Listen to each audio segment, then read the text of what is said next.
5 దశాబ్దాలు సుమారు 40-50 సంవత్సరాల నుంచి ఇందూరు ప్రాంతం, ఇటు ఇందూరు నుంచి జగిత్యాల వరకు నిర్మల్ కరీంనగర్ ప్రాంతంలో 60,000-70,000 ఎకరాలలో పంట పండిస్తున్న పసుపన్న రైతు, పసుపు రైతు ఎన్నో కలలు గని ఎంతో తాపత్రయపడి 170 మంది కన్నా మీద రైతులు పార్లమెంట్ ఎన్నికల్లో పోటీ చేసి దేశం యావత్తు దృష్టిని ఇటు దిక్కు దింపిన తరుణంలో భారతీయ జనతా పార్టీ నుంచి పార్లమెంట్ మెంబర్గా నిలబడి పార్లమెంట్ మెంబర్గా పోటీ చేస్తున్న సందర్భంలో బాండ్ పేపర్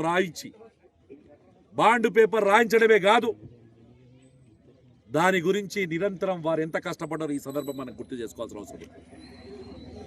ఒక సందర్భంలో కేంద్ర మంత్రి గారి ఇంట్లో వాళ్ళ తల్లిగారు చనిపోతే 500 కిలోమీటర్లు తన సొంతగా డ్రైవ్ చేసుకుంటూ ఇక్కడున్న పసుపు రైతులు తీసుకుని అతన్ని కలిసి, ఎందుకంటే కలిస్తే ఏదైనా సానుభూతి వస్తుంది ఆశతో ధర్మపురి అరవింద్ గారు చేశారు.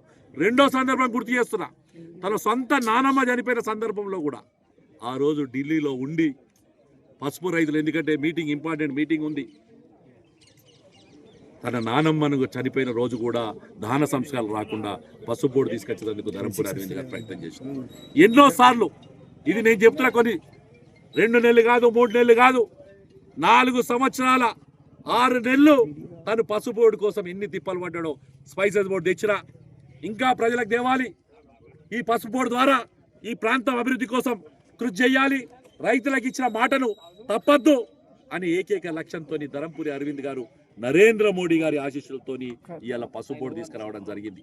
ఈ పసుపు బోర్డు వచ్చిన సందర్భంలో ఇక్కడ ఇవాళ కార్యాలయం ఏర్పడుతున్న సందర్భంలో రాష్ట్ర ప్రభుత్వం కూడా కార్యాలయం ఎందుకంటే విచిత్రమైనది, జాతీయ పసుపు బోర్డు జాతీయ మినిస్టర్ కేంద్ర మంత్రి పీయూష్ గోయల్ గారు ఇనాగ్రేషన్ చేసి నిజామాబాద్ ఉన్నా కానీ కొంతమంది రాజకీయ స్వార్థం కోసం ఎక్కడ పసుపు బోర్డు అని అడిగారు.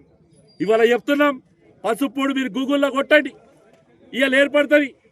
ఇందూరులోని, వినాయక్ నగర్లోని, ఆ హనుమాన్ జంక్షన్లోని పాత Nizamabad rural MLA camp office అని వస్తుంది. ఇప్పుడన్నా మీకు తెలిసిందా అరవింద్ అనే వ్యక్తి? ఇవాళ కూడా మేము సంబరాలు ఎందుకు చేసుకుంటున్నామంటే ఆయన కృషి, రైతాంగం యొక్క కళ నెరవేరుతున్న సందర్భంలో మేమందరం కూడా దానికి స్పష్టంగా కూడా తెలియజేసుకున్నాం. అందుకోసం చెప్తున్నాను, నేను ఎంతో మందిని చూశాం.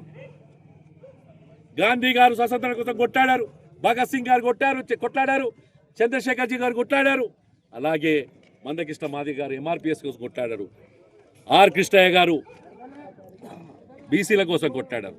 ఈరోజు పసుపు రైతుల కోసం ఎవరన్నా పోరాడాడంటే ఆ వ్యక్తి ధర్మపురి అరవింద్.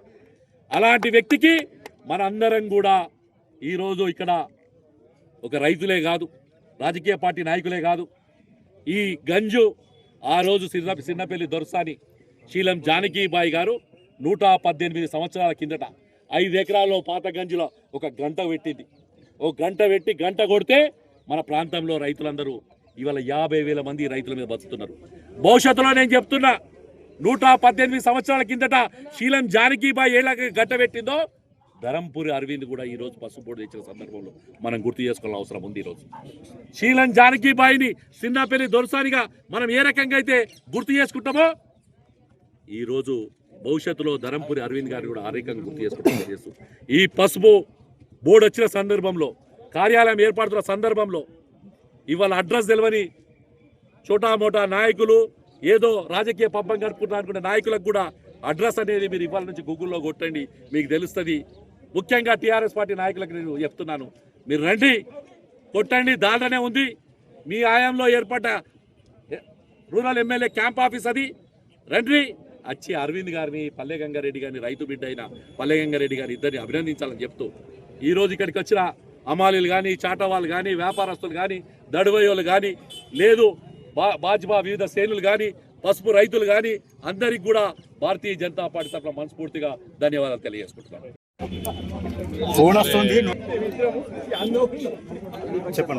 పసుపు బోర్డు ఏర్పాటు కావడంలో పూర్తి భూమిక పోషించి పసుపు బోర్డు తీసుకొచ్చినటువంటి అరవింద్ గారికి పసుపు బోర్డు ఇచ్చినటువంటి గౌరవ భారత ప్రధానమంత్రి నరేంద్ర మోదీ గారికి, గౌరవ మంత్రివర్యులు పీయూష్ గోయల్ గారికి, నిజామాబాద్ జిల్లానే కాదు యావత్ భారతదేశంలో ఉన్నటువంటి పసుపు రైతులందరి తరఫున కూడా మరోసారి కృతజ్ఞతలు, ధన్యవాదాలు తెలియజేసుకుంటూ, పసుపు బోర్డు ఏర్పాటైన తర్వాత అనేక మంది పసుపు బోర్డు కేంద్ర కార్యాలయం ఎక్కడ, అసలు కార్యాలయమే లేదనేటువంటి విషయం మాట్లాడితే, గత నెల రోజులుగా నిరంతరం రాష్ట్ర ప్రభుత్వ ప్రతినిధులతో సంప్రదిస్తూ పసుపు బోర్డు కేంద్ర కార్యాలయానికి భవనాన్ని సమకూర్చే భాగంలో గౌరవ పార్లమెంట్ సభ్యులు ఏ రకంగా కృషి చేసిండ్రో నిన్న మీరందరూ చూసిండ్రు. అరవింద్ గారి కృషి, అదేవిధంగా పసుపు బోర్డు నిరంతరం పర్యవేక్షణతోని రాష్ట్ర ప్రభుత్వం ఈ నిజామాబాద్ పట్టణంలో ఉన్నటువంటి నిజామాబాద్ రూరల్ ఎమ్మెల్యే క్యాంప్ కార్యాలయాన్ని భారతదేశానికి సంబంధించి పసుపు బోర్డు కేంద్ర కార్యాలయంగా నిన్ననే ఆర్డర్స్ ఇవ్వడం జరిగింది. పసుపు బోర్డు కేంద్ర కార్యాలయానికి భవనాన్ని ఇచ్చినటువంటి రాష్ట్ర ప్రభుత్వ ప్రతినిధులకు, ముఖ్యంగా రోడ్లు భవనాల శాఖ మంత్రులు గౌరవనీయులు కోమటిరెడ్డి వెంకటరెడ్డి గారికి నేషనల్ టర్మరిక్ బోర్డు తరఫున ధన్యవాదాలు, కృతజ్ఞతలు తెలియజేసుకుంటా ఉన్నాను.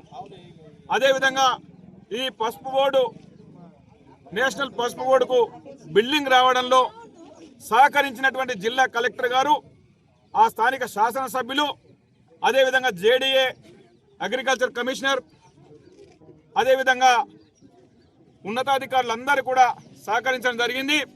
వాళ్ళందరికీ కూడా నేషనల్ ఎన్టీబీ తరఫున, నేషనల్ టర్మరిక్ బోర్డు తరఫున ధన్యవాదాలు, కృతజ్ఞతలు.